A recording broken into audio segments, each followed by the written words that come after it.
এই আত্মবিশ্বাস কাকে বলে?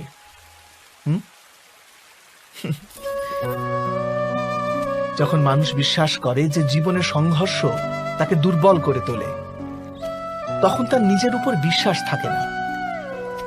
সে সংঘর্ষ অতিক্রম করার বদলে সংঘর্ষ থেকে পালিয়ে যাবার উপায় খুঁজতে থাকে।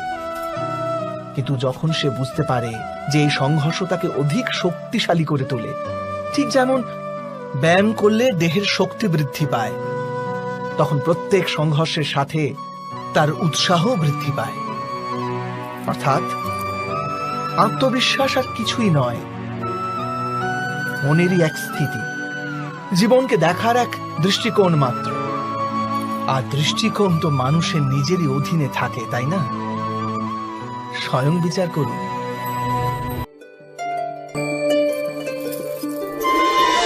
বিপত্তির সময় ভয়ভীত হৃদয় যথার্থ নির্ণয় করে না, অতএব বিপত্তিকে অধিক পীড়াদায়ক বানিয়ে তোলে। কিন্তু বিশ্বাসে পরিপূর্ণ হৃদয় বিপত্তির মুহূর্তকেও সরলভাবে পার করতে পারে। অর্থাৎ যে কারণে মানুষ হৃদয়ে ভয়কে স্থান দিয়ে থাকে, ভয় ঠিক তার বিপরীত কার্য করে। এটাই কি সত্য নয়? স্বয়ং বিচার করুন।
এটাই কি সত্য?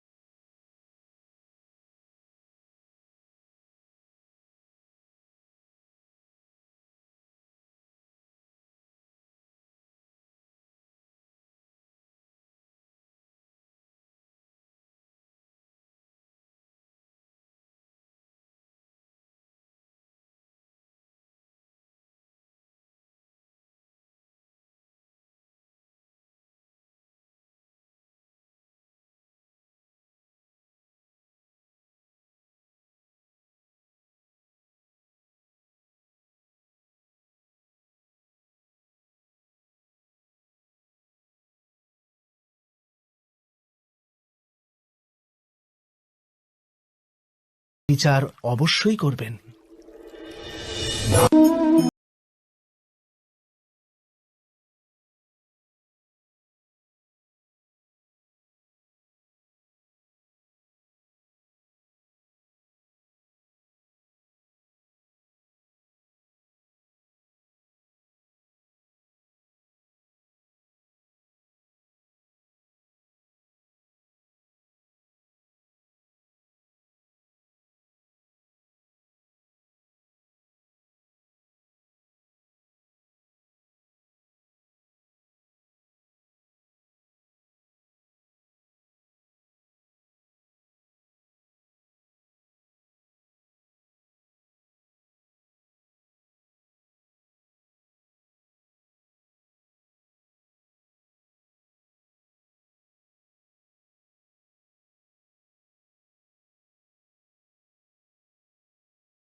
না, এ তো কেবল তথ্যটুকু, অর্থাৎ যেমন ঘটেছে শুধু সেইটুকু ব্যক্ত করা।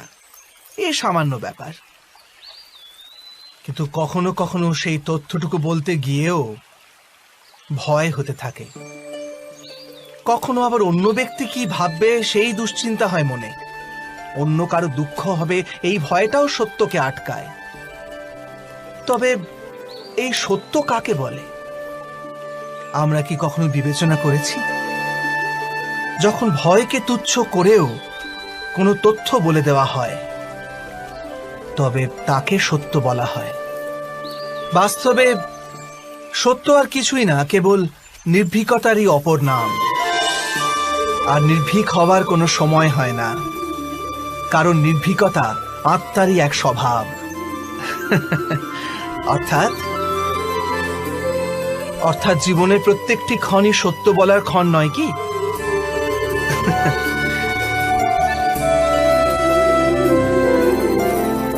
স্বয়ং বিচার করুন, যখন কারো আশায়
ভবিষ্যৎকে আধার করে সবাই আজকে নির্ণয় করতে চায়।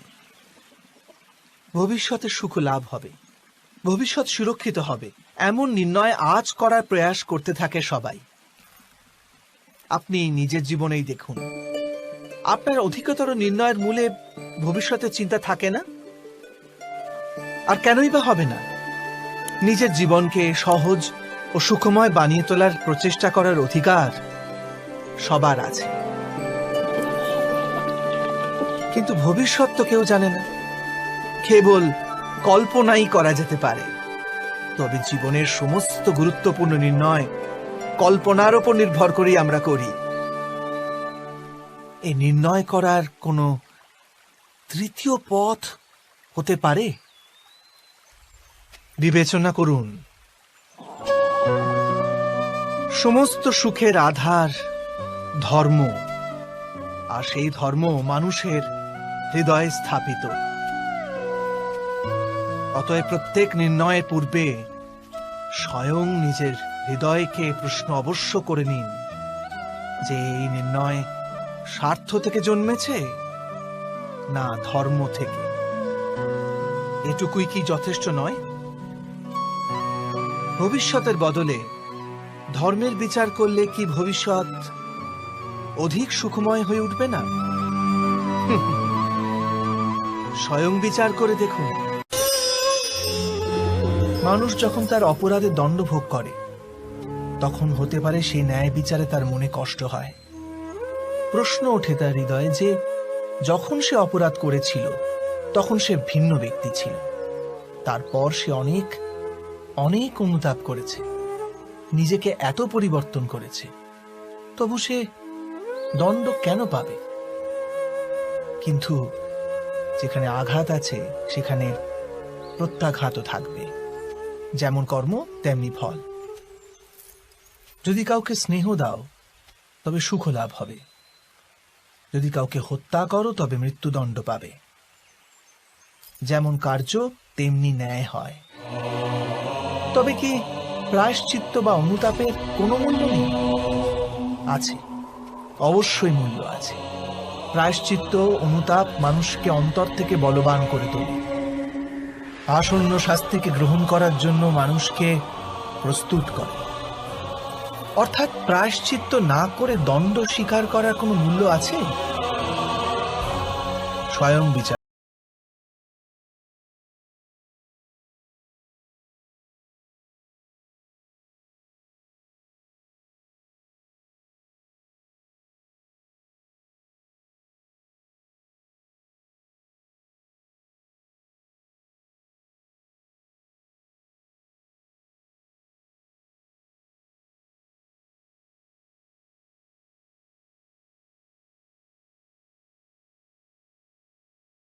কি ভোগ করতে হয় সেটাও দেখুন। দুষ্কর্ম যে করে তার হৃদয় সর্বদা চঞ্চল থাকে, ব্যাকুল হতে থাকে। মনে সর্বদা নতুন নতুন সংঘর্ষ উৎপন্ন হয়। অবিশ্বাস তাকে সারা জীবন ছোটাতে থাকে। একে কি সুখ বলে?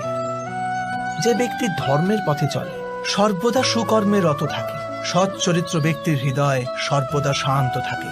পরিস্থিতি তার জীবনে সুখের পথে বাধা হয়ে দাঁড়ায় না। সমাজে তার সম্মান ও মনে সন্তোষ অক্ষত থাকে সর্বদা। অর্থাৎ ভালো ব্যবহার ভবিষ্যতের সুখের পথ দেখায় না, ভালো ব্যবহার নিজেই সুখ দেয়। অথবা দুর্ব্যবহার ভবিষ্যতে দুঃখের পথ দেখায় না, অধর্ম সেই মুহূর্তে দুঃখকে উৎপন্ন করে। ধর্ম থেকে সুখ পাওয়া যায় না, ধর্মই স্বয়ং সুখ। আশা, প্রত্যাশা, আকাঙ্ক্ষা এসবই তো মানব সমাজের চালিকা শক্তি, তাই না? যদি কেউ আপনাকে প্রশ্ন করে যে আপনি কে, তবে আপনার উত্তর কি হবে?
জীবন না লুকিয়ে আছে ভবিষ্যতে, না আছে অতীতে।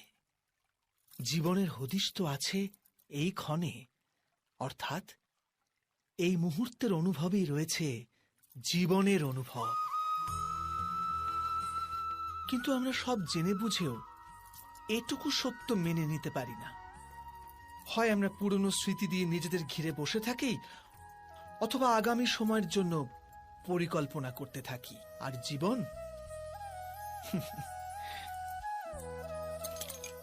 জীবন বয়ে চলে। এই সত্য যদি আমরা হৃদয়ে গেঁথে নিই যে না আমরা ভবিষ্যৎ দেখতে পাই, না আমরা ভবিষ্যৎ নির্মাণ করতে পারি, আমরা তো কেবল ধৈর্য আর সাহসের সাথে ভবিষ্যৎকে আলিঙ্গন করতে পারি, স্বাগত জানাতে পারি ভবিষ্যৎকে। আর তবেই কি জীবনের প্রতি মুহূর্ত জীবনের দ্বারা মুখরিত হয়ে উঠবে না? স্বয়ং বিচার যখন কোনো ব্যক্তি কোনো ঘটনার ভিতরে অন্যায়কে দেখতে পায়, তখন সেই ঘটনা তার হৃদয়কে তছনছ করে দেয়। সমস্ত জগৎকে সে নিজের শত্রু রূপে জ্ঞান করতে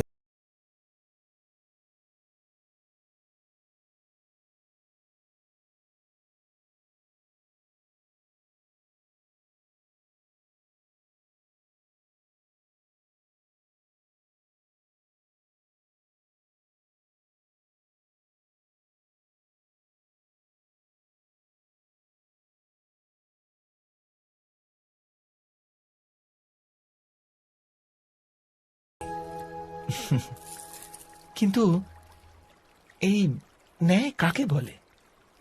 ন্যায়ের অর্থ কি? অন্যায় যে করেছে সে যদি অনুতপ্ত হয়, আর যার উপর অন্যায় হয়েছে তার মনে যদি আবার বিশ্বাস জাগে সমাজের প্রতি, তাকেই তো ন্যায় বলে।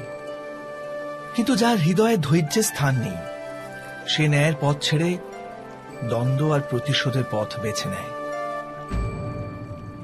হিংসার বদলে প্রতিহিংসার ভাবনা নিয়ে সে এগিয়ে যায়।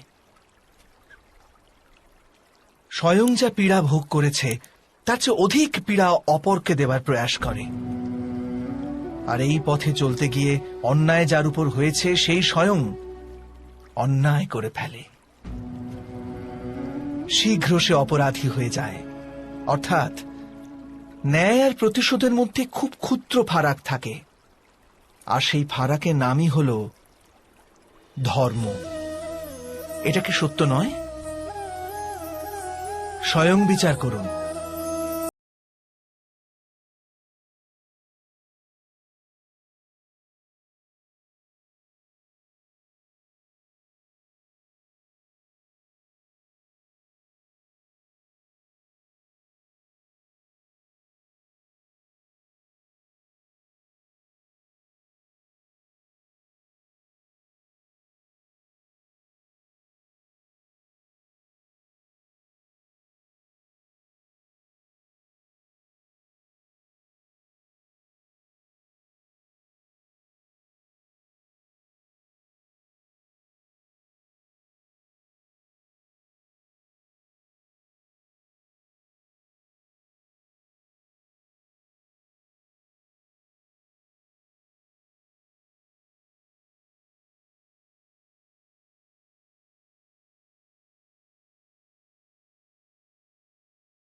কিন্তু এই ন্যায় কাকে বলে?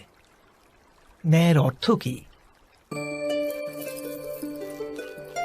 অন্যায় যে করেছে সে যদি অনুতপ্ত হয়, আর যার উপর অন্যায় হয়েছে তার মনে যদি আবার বিশ্বাস জাগে সমাজের প্রতি, তাকেই তো ন্যায় বলে। কিন্তু যার হৃদয়ে ধৈর্যের স্থান নেই, সে ন্যায়ের পথ ছেড়ে দ্বন্দ্ব আর প্রতিশোধের পথ বেছে নেয়। হিংসার বদলে প্রতিহিংসার ভাবনা নিয়ে সে এগিয়ে যায়। স্বয়ং যা পীড়া ভোগ করেছে তার চেয়ে অধিক পীড়া অপরকে দেবার প্রয়াস করে। আর এই পথে চলতে গিয়ে অন্যায় যার উপর হয়েছে সেই স্বয়ং অন্যায় করে ফেলে। শীঘ্র সে অপরাধী হয়ে যায়। অর্থাৎ ন্যায় আর প্রতিশোধের মধ্যে খুব ক্ষুদ্র ফারাক থাকে, আর সেই ফারাকের নামই হল ধর্ম। এটা কি সত্য নয়? স্বয়ং বিচার করুন।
আমরা ভুলেই যাই। কি সেই প্রশ্ন? প্রথম প্রশ্ন, এই সময়ের সাথে সাথে প্রত্যেক পথের পরিবর্তন হয় নাকি? সময় কি সর্বদা নতুন পরীক্ষার সম্মুখীন করে না? তাহলে বিগত সময়ের অভিজ্ঞতা নতুন প্রজন্মকে কি লাভ দিতে পারে? দ্বিতীয় প্রশ্ন, প্রত্যেক সন্তানই কি তার মাতা পিতার প্রতিচ্ছবি হয়? হ্যাঁ, সন্তানকে তার শিক্ষা তো অবশ্যই তার মাতা পিতা প্রদান করেন, কিন্তু অন্তরের ক্ষমতা? অন্তরের ক্ষমতা ঈশ্বরের দান। তবে যে পথে চলে পিতা সাফল্য পেয়েছে, এটা কি নিশ্চিত যে সেই পথে চলে তার সন্তানও সাফল্য আর সুখ লাভ করতে পারবে? তৃতীয় প্রশ্ন, জীবনের সংঘর্ষ আর পরীক্ষায় কি লাভ প্রদান করে না? প্রত্যেক নতুন প্রশ্ন কি এক নতুন উত্তরের দ্বার খুলে দেয় না? তবে কি সন্তানদের নতুন নতুন প্রশ্ন, সংঘর্ষ আর পরীক্ষা থেকে দূরে রাখলে তা কি তাদের পক্ষে খুব লাভজনক হবে, নাকি তাদের ক্ষতিই করবে? অর্থাৎ যেমন ভাবে সন্তানের ভবিষ্যৎ নির্মাণ করার বদলে তার চরিত্রের নির্মাণ করাই শ্রেয়, তেমনি সন্তানের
সেই সন্তানের প্রশস্তি বিশ্ব সংসার করে। স্বয়ং বিচার করুন।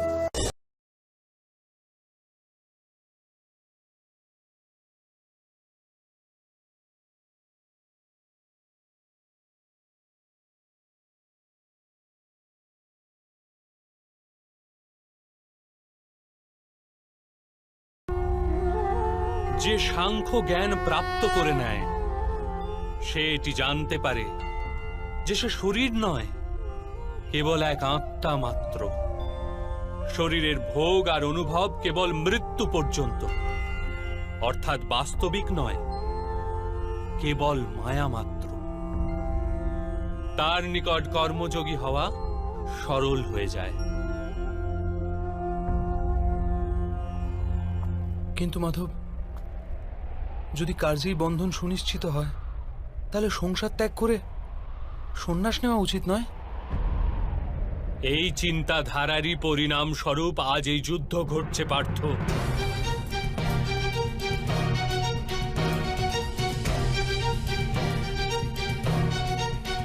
ভেবে দেখো, যখন সত্যগুণ বিশিষ্ট ধর্মজ্ঞানী ব্যক্তি কর্মকে ত্যাগ করে, তখন অধর্মের অধিকারী ব্যক্তি সংসার চালায়।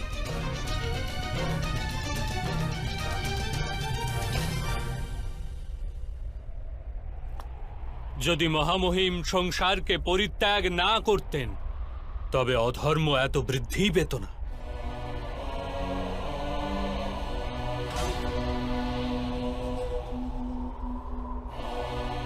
আর তোমার পিতা যদি সন্ন্যাস গ্রহণ না করতেন তবে আজ ভ্রাতা যুধিষ্ঠির সুখে রাজকার্য করতেন।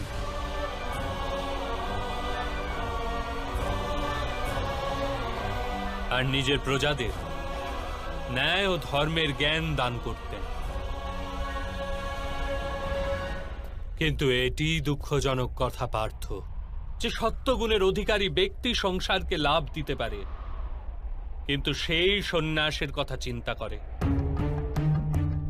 যেরূপে জল তো বাষ্প হয়ে উড়ে যায়, আর আবর্জনা আবর্জনা সেখানেই পড়ে থাকে, ঠিক সেই রূপ সত্যগুণী সৎ ব্যক্তি তো সংসারকে ত্যাগ করে দেন, আর তমগুণযুক্ত অধর্মী লোক সংসারের সকল কার্য করতে থাকে। এই কারণেই সংসারে পাপ আর অধর্ম বৃদ্ধি পায়।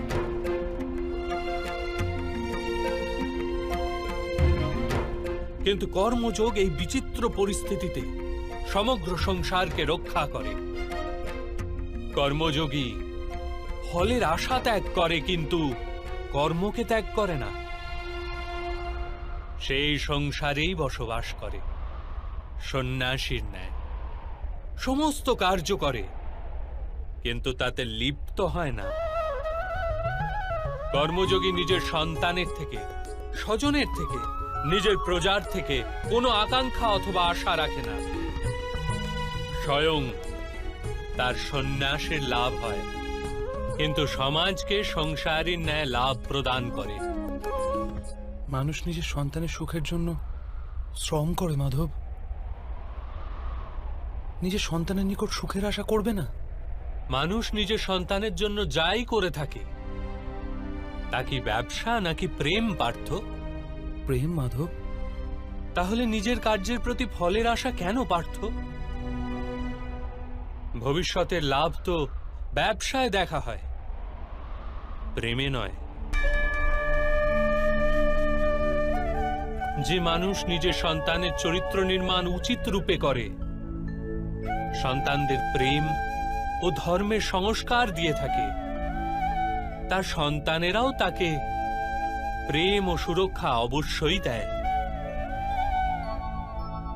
সন্তানদের কর্ম, স্বজনদের ব্যবহার তাদের কর্ম পার্থ। আর যখন তাদের কর্মের উপর আমাদের কোনো অধিকার থাকে না, তাহলে তাদের নিকট আশা আকাঙ্ক্ষা রাখার কি প্রয়োজন? যদি গভীরভাবে চিন্তা করো পার্থ, তবে শীঘ্রই জেনে যাবে যে জীবনে এমন কোনো কার্যই নেই যার সাথে আশা এবং আকাঙ্ক্ষা যুক্ত করা অনিবার্য। যখন সৃষ্টি পরমাত্মা আর মানুষ সেই পরমাত্মারই অংশ, তখন সমস্ত কার্য পরমাত্মাই করেন, মানুষ স্বয়ং কিচ্ছু করে না। এটি কর্মযোগের মূল সিদ্ধান্ত পার্থ।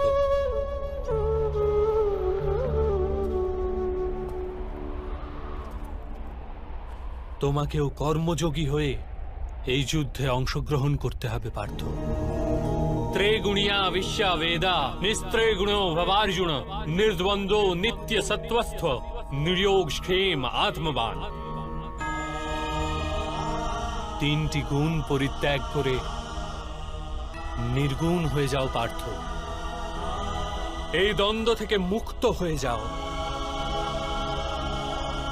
সর্বদা সত্য অর্থাৎ পরমাত্মায় বুদ্ধি প্রয়োগ করে কর্তব্য নির্বাহ করতে থাকো। কিছু প্রাপ্তি লাভের আশা আর কিছু প্রাপ্ত বস্তুকে সংরক্ষণ করার চিন্তা পরিত্যাগ করো পার্থ, আর নিজের আত্মাকে স্বতন্ত্র করো।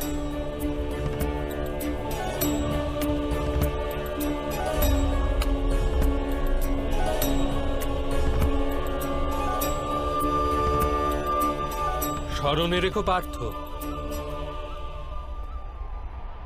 कर्मण्येवाधिकारास्ते मा फलेषु कदाचन मा कर्मफल हेतुर्भु मा ते संगौस्थ कर्मणि। তোমার অধিকার তো কেবলমাত্র কর্ম করার জন্য, ফল তো ঈশ্বরের হস্তে। এই কারণে না তো কর্ম থেকে পলায়ন করা উচিত, আর না তো কর্মফলের আশা করা উচিত।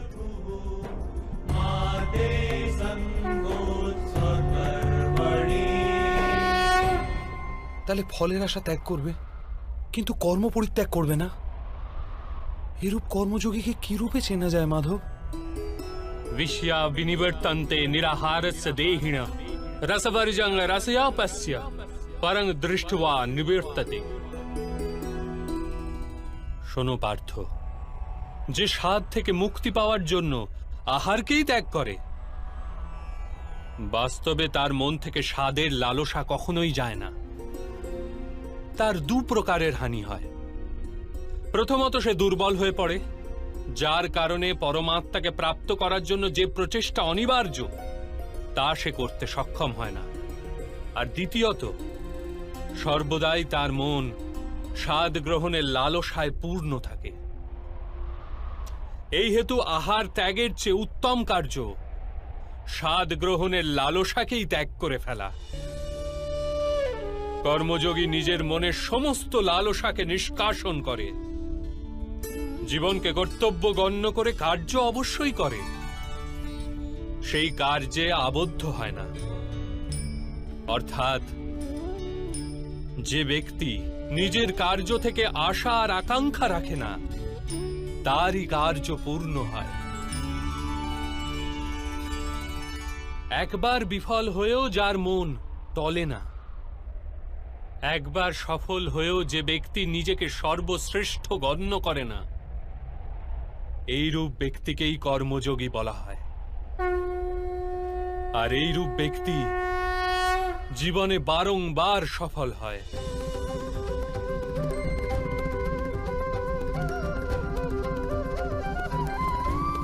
ध्यायत विषयान् पुंसः संगस्तेषु उपजायते संगात् संजायते कामो कामात् क्रोधो अभिजायते क्रोधात् भवति सम्मोहः सम्मोहात् स्मृति विभ्रम स्मृति भृंशात् बुद्धिनाशो बुद्धिनाशात् प्रणश्यति। ফলের আশায় কামনা প্রকট হয়, আর কামনার তো স্বভাবই হলো অসন্তুষ্ট থাকা। অসন্তোষ থেকে ক্রোধ উৎপন্ন হয়ে থাকে, আর ক্রোধ থেকে মোহ জন্ম নেয়। মোহের তরুণ ব্যক্তি আচার ও ব্যবহারের জ্ঞানই ভুলে যায়।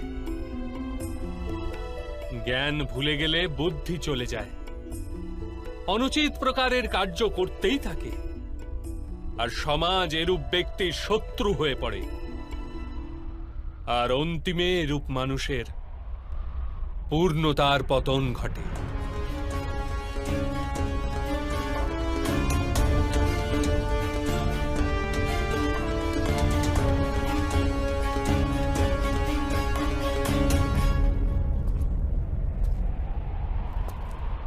যেরূপ ভ্রাতা দুর্যোধন, তার সেনাপতি মহামহিমী তার শত্রু, আর উনি তোমাকে বিজয়ের আশীর্বাদ দিয়েছেন।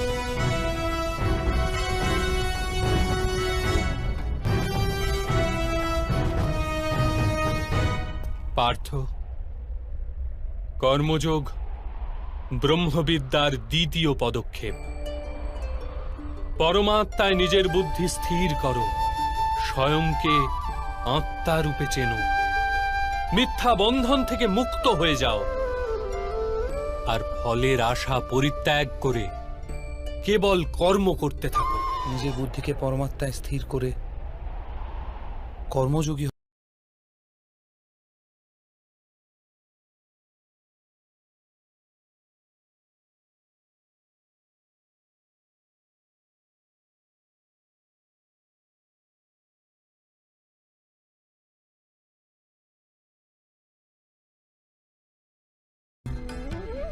সৃষ্টির 3 গুণ, তম, রজ আর সত্য। তা কি রূপে মাধব? তম শব্দের অর্থ অন্ধকার। ভালো মন্দের বিচার ব্যতীত জীবন নির্বাহ করাকে তামসিক আচরণ বলা হয়ে থাকে। যেরূপে পশু পক্ষী বেঁচে থাকে কেবল নিজের শারীরিক ইচ্ছাকে পূর্ণ করার জন্য। সত্য শব্দের অর্থ জ্ঞানের প্রকাশ। যখন ব্যক্তি প্রতিটি পরিস্থিতিতে ধর্মের, সত্যের আর পরম্পরার বিচার করে ব্যবহার করে থাকে, তখন তাকে সাত্ত্বিক জীবন বলা হয়। এই দুইয়ের অন্তঃস্থলেও এক প্রকার ব্যক্তি থাকে, যার নিকট জ্ঞান তো আছে, কিন্তু শরীর আর মনের বাসনার সাথে আবদ্ধও রয়েছে। এরূপ ব্যক্তি রজগুণ অর্থাৎ অহংকারপূর্ণ মন নিয়ে বেঁচে থাকে। তম, রজ অথবা সত্যগুণের অধিক অথবা স্বল্প মাত্রার মেলবন্ধনে মানুষের স্বভাব তৈরি হয়।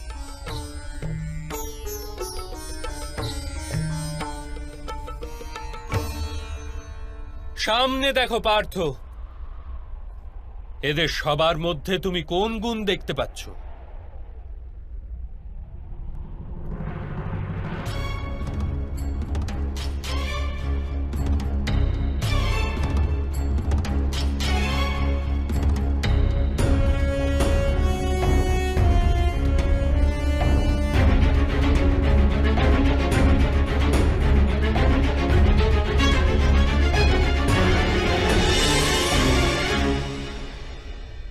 যুবরাজ দুর্যোধন ধর্ম জানেন, কিন্তু নির্বাহ করেন না। তার জীবনের মূল কেন্দ্র অহংকার, অর্থাৎ তার মধ্যে তমগুণ কম, রজগুণ অধিক, আর সত্যগুণ পূর্ণতা পায়নি।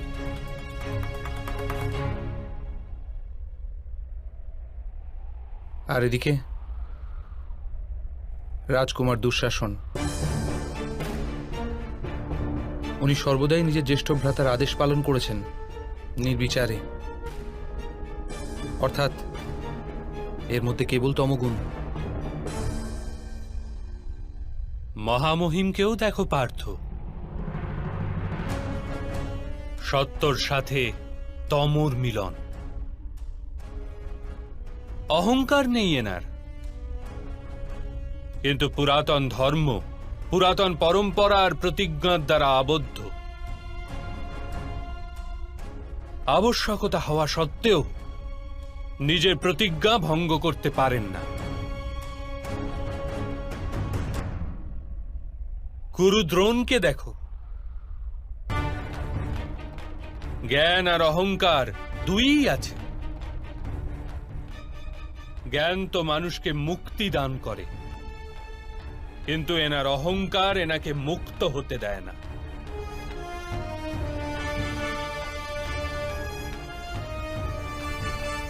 কিন্তু মাধব, যদি যদি মানুষের স্বভাব এই ত্রিগুণের মিলন হয়, তাহলে মানুষের স্বভাব প্রথম থেকেই নির্ধারিত থাকে। সিংহ হরিণকে ভক্ষণ করবেই, আর হরিণ সিংহ দ্বারা ভীতিগ্রস্ত হবে। তাহলে ধর্মের প্রশংসা কিসের? আর অপরাধের দণ্ডই বা কেন? কি তাৎপর্য এর?